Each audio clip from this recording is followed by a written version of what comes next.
grabatzen ari garen unean gaueko 12:00 29 minutu igaro diren honetan, atzo Oñatin, Eigurenek eta Erostarbek Larrazabal eta Lizeagaren aurka jokatu zuten Binagako beserie txapelketako ligaiskako 12. jardunaldiko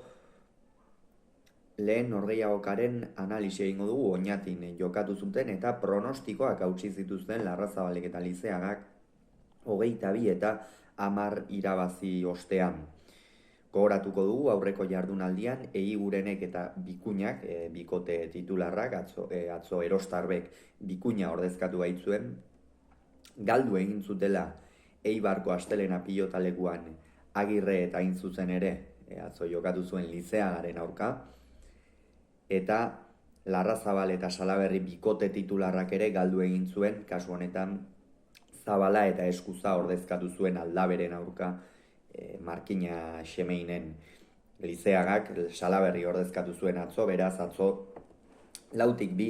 ordezkoak izan ziren, eta partida hasieratik Erostarbe ikusi genuen oso gaizki eta Lizeaga oso ongi. Ederki luzatu zuen pilota Astigartarrak, ederki luzatu zuen pilota Astigartarrak, horrez gain Frontisari ere Frontisa oso ongi baliatu zuen, eta horrek Erostarberi ikeragarri sufritzera ekarri zion, eta esan oso kamuts ikusi genuen Urretxuko atzelaria. Txapelketa honetan ez da erregulartasun asko edukitzen ari, partida asko jokatzen ari da, nahiz eta ez den titularra, baina ez dut bat ere eroso ikusten Erostarbe, hasieran kosta egiten zaio sartzea, eta iruditzen zait gainera atzo eskuin hori ez zuela santu eta horrek ere noski eragina izan zuen inolako zalantzari gabe, baina meriturik kendu gabe Ekain Lizeagari, Haze partida jokatu zuen, benetan aspaldian ikusi diodan partidarik onena jokatu zuen atzo arlo guztietan, ez bakarrik pilota astintzen atzeratzen.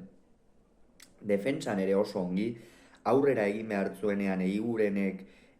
bilazitzaken zulo horiek oso ongi estali zituen, Larrazabal ikeragarri lagundu zion, eta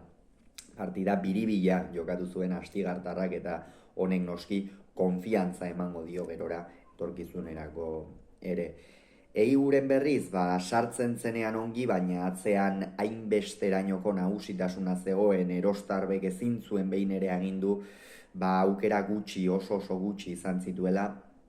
eta horren ondorioz 12 eta 4 emaitzarekin iritsi ziren lehenengo etenaldira, egia esan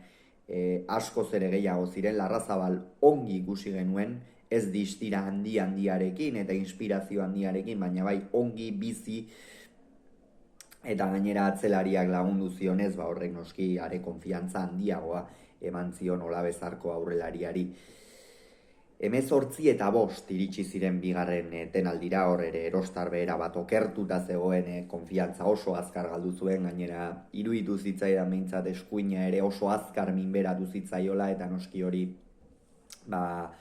pilotari batentzat egon daiteken gauzarik okerrena da pilotalekuan, eta horren ondorioz Julenek ezin zuen protagonismoa bilatu, saiatzen zen boleaz eta kentzen, baina ez zuen lortzen, eta ondorioz azkenerako 22 eta 10, esan garaipen oso erosoa Larrazabal Salaberri bikote titularrarentzat, eta gainera puntutan berdindu zuten Eiguren eta Bikuñarekin, eta gainera tanto aberaxa irabazita dute elkarren aurkakoarekin. Beraz, atzo txanponaren bi aldeak ikusi genituen, batetik Eigurenek eta Bikuñak oraindik ere laugarren postu horretan jarraituko dute bederen, eta Larrazabal eta Salaberrik orain 6 punturekin 3. postu hori eskuratu dute, eta gauzak etorkizunean, edo geratzen diren bi jardunaldietan behintzat, beste modu batera ikusiko dituzte. Hauxe beraz esan beharrekoa, hurrengoan gehiago izango duzue, bitartean on izan, agur.